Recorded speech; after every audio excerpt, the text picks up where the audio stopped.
Olá, gente, tudo bom com vocês? Eu sou a Cal e eu tô aqui hoje pra gente conversar sobre a série Não Fale com Estranhos, disponível para vocês assistirem na Netflix. Mas antes de qualquer coisa, eu quero pedir para que você se inscreva no canal, deixe um like no vídeo e também compartilhe ele com algum amigo que ainda não assistiu Não Fale com Estranhos, para vocês marcarem uma maratona juntos. Já que a gente falou do livro há pouco tempo, eu quero falar aqui para vocês o que eu achei dessa adaptação. Mas antes eu quero soltar uma pequena sinopse sobre a história.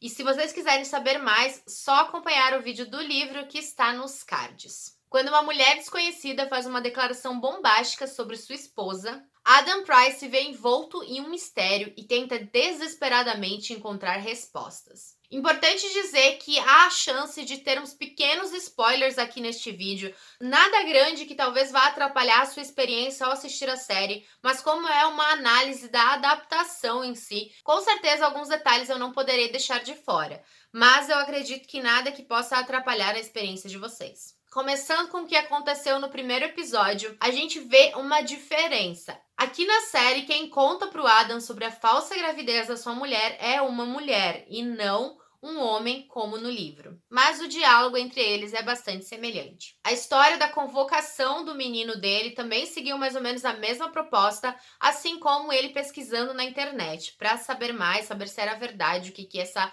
moça estranha falou para ele. Na série a gente tem uma narrativa mais ampla em relação ao filho mais velho do casal, que no livro era muito mais relacionado apenas ao esporte. E eu adorei bastante eles terem lembrado de um detalhe que foi o ronco do marido da Joanna. E é perceptível que a série opta por narrativas variadas, enquanto que no livro é tudo muito mais focado no Adam, com poucas entradas da Joanna ou do Chris. Chris esse que nem existe na história da série. Outro ponto importante foi eles terem mantido a história da casa onde o policial aposentado não quer se mudar, até porque ele ajuda o Adam na investigação. No primeiro episódio, eu tava tentando entender o que a alpaca e as roupas espalhadas tinham alguma relação, se o garoto podia se relacionar com a história ou se era algo aleatório. E a conversa entre o Adam e a Corinne neste episódio é mais um exemplo de respeito ao diálogo desenvolvido pelo autor. Aqui a gente tem uma premiação dos estudantes em que a Corinne não vai nessa premiação, não só no jantar, e ela também não atende o telefone. E aí ele recebe a temida mensagem que bota tudo pra mexer. No segundo episódio, a Heidi é procurada pela moça estranha de boné. E ela exige 10 mil reais para ficar quieta sobre um segredinho da sua família. E aí percebemos que essa história de contar segredos também pode ter um lado financeiro, mesmo não tendo acontecido assim com o Adam. E a questão também é, por que não aconteceu assim com ele? E lembraram também de colocar a questão do teste de DNA, que evidenciava ainda mais a dúvida que ele sentia. Adorei a representação da Heidi na história, porque o livro ele exalta o fato dela ser uma pessoa muito bacana e muito bem querida pelas pessoas. Tem um personagem que ele parece o queridão, mas eu não tinha de início relacionado ele com o personagem do livro, com o nome do personagem no livro. Tanto que quando eu me toquei do nome dele, eu achei ele um fingido hipócrita, ainda mais com o que ele faz no livro. Agora, o resultado dele ter ido atrás da grávida de 8 meses aconteceu de uma maneira bem aleatória que eu não esperava, achei meio nada a ver todo aquele estresse. Pelo menos inicialmente. E a aparência física do assassino acabou me deixando meio broxada. Muito intil de uma repartição pública. Mas que foi legal ele chegar na delegacia depois, olha, muito legal. No terceiro episódio, descobrimos que o menino peladão é no mínimo excêntrico com todas aquelas fotos e aqueles vídeos. E a questão do cara do estacionamento também foi bastante semelhante com o livro. Mais uma vez me surpreendendo com as semelhanças dos diálogos. Nesse episódio 3, a gente tem uma presença mais ativa da mulher do casamento, enquanto no livro é algo bem mais passageiro. O rastreamento ele também se torna útil, e a pobre da Heidi é encontrada e o pai do Adam participa da série, diferentemente do livro. No quarto episódio, de princípio, eu não entendo a relevância da estranha com o pai do Adam. Mas calma aí que tem coisa. E eu não sei se eu gostei, viu? E a minha revolta com quem está na investigação da Heidi. Que sacanagem. Acho que o Adam descobriu sobre a ligação antes aqui na série do que no livro, e eu com certeza não deixaria aquele cara cuidar da câmera de segurança. Gostei das cenas de busca no trem, que coloca as crianças para participarem efetivamente, e acaba criando uma nova possibilidade para Corinne, mesmo que rapidamente ignorada. Um encontro pode nos direcionar sobre o que aconteceu alguns anos atrás, mas aqui parece que o Adam não era quase inocente. Mas admito que achei chato a repetição das cenas da Corinne falando toda vez que ela perdeu o bebê, já entendi da primeira vez. E que diálogo aleatório e perdido entre a Kimberly e a Joanna no começo. Uma coisa que me irritou no livro foi a enrolação do Adam em relação à polícia, o que me parece que na série foi resolvido. Mas não entendi por que relacionar a Corinne com a Heidi. No quinto episódio, o caso do menino e das pílulas não é esquecido pela série. E também o jeito que a Joanna se aproximou do Adam na série é diferente. Mas não é só isso que mudou até o quinto episódio.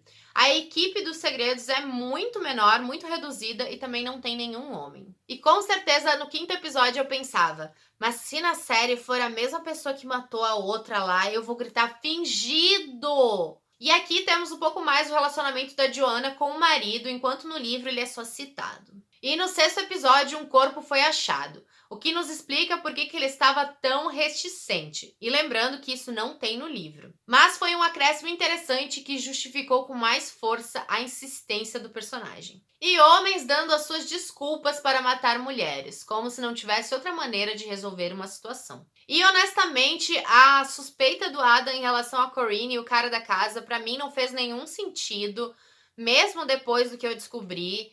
Com certeza a desculpa dele foi em relação a outra situação. E o rolê dos brincos é colocado em outro contexto, e acredito que muito mais como um valor sentimental. E eu tenho que fazer uma crítica à atuação do ator que faz o Adam. Eu, pelo menos, senti que ele tem uma dificuldade muito grande em expor as emoções. E policial confia muito em policial, né? Admito que eu não teria tirado o pé de lá. Já no sétimo episódio, eu tava achando que a estranha tava aparecendo demais na história, em momentos aleatórios. É verdade que o estranho é presente no livro, mas não aleatoriamente. Você escutou que a pessoa ia pegar o carro, aí você decide se esconder dentro do carro. Você é burro ou duas vezes burro? Temos uma pitada de The Act no rolê, que pra mim foi novidade. E obviamente que eu sabia que a dona Daisy estava escondendo algo. Eu gostei que lembraram de colocar a cena do menino chorando. E com certeza no sétimo episódio, com os vídeos da Corinne no aniversário, eu ficava pensando, meu Deus, e se não for a mesma pessoa como no livro? Se não fosse o mesmo final, com certeza seria muito comentário perdido. Da minha parte, né? Outra novidade pra mim foi eles venderem que pode haver uma ligação do cara da casa com as estranhas. E a descoberta do assassino se enveredou por outro caminho, sem a participação dos estranhas. E admito que da maneira do livro eu gostei mais, foi bem mais drástico. Mas também admito que não imaginaria o ator da série fazendo o que o cara faz no livro. E eles criam pra mim uma conexão mirabolante entre dois personagens, que se eles moravam aparentemente na mesma região, meio que eles não deveriam saber um pouquinho disso? Ou pelo menos conhecer algumas personagens? Não necessariamente o que aconteceu, mas se conhecer, se vocês eram vizinhos? Ou até mesmo visto alguma foto na casa. E no oitavo episódio criou-se uma relação de parentesco que eu admito que eu não gostei. Pareceu mais uma teia de aranha. E como no livro, ele roubou a arma e aí as coisas começam a entrar nos eixos da história. Mas no livro, a explicação de motivação para mim é muito mais válida. Já foi triste de ler o final do livro, mas aqui, ao ver, admito que também foi um pouquinho creepy. E a desculpa da pessoa com você faria o mesmo. Uma coisa que me irritou na armação do livro é que ela é frágil e falha. Para mim, a legítima defesa ela não funciona se a ameaça apenas de um lado. Aqui na série eles resolveram um pouco melhor, mas não deixou de ser frágil, pode ser facilmente contestado. Mas vamos à minha opinião geral. Enquanto adaptação, eu acho que ela cumpre e não cumpre ao mesmo tempo todos os requisitos necessários, principalmente os de identificação com a história. Porque ela se assemelha em diversos aspectos, mas também exclui personagens, adiciona outros, dá mais espaço para alguns, cria intrigas e tramas diferentes do livro. E o problema para mim é que nem todas elas acrescentam alguma coisa à narrativa principal. As atuações para mim deixaram um pouco a desejar, mas eu admito que a série me deixou interessada. Mas também não ao ponto de maratoná-la. Mas me conte nos comentários se você já assistiu Não Fale com Estranhos ou se já leu o livro ou tem vontade de assistir a série. Vamos conversar sobre as nossas experiências com ela. Muito obrigada por você ter assistido ao vídeo. Eu vejo você no próximo. Tchau, tchau!